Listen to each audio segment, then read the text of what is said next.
ہر لڑکی اسٹرانگ نہیں ہوتی، کچھ لڑکیاں بس مجبور ہوتی ہیں اسٹرانگ دکھنے کے لیے۔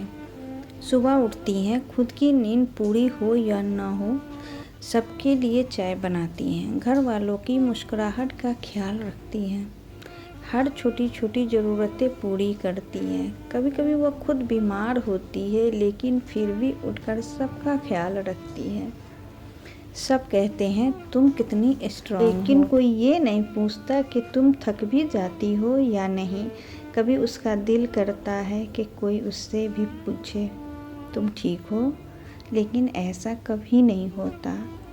رات کو جب سب سو جاتے ہیں تب وہ لڑکی اکیلی رہ جاتی ہے، اپنی آنسو چپکے سے پوچھتی ہے اور چپ چاپ رہ جاتی ہے۔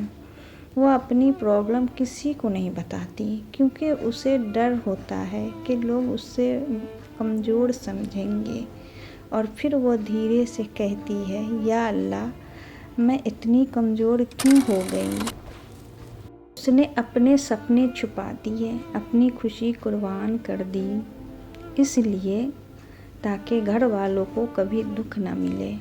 وہ سب کے لیے جیتی رہی مگر خود کے لیے جینا بھول گئی۔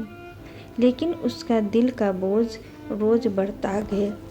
ایک دن وہ سجدے میں گر گئی اور رو کر صرف اتنا کہا، یا اللہ، میں تھک گئی ہوں، میں اب اسٹرانگ نہیں بن سکتی۔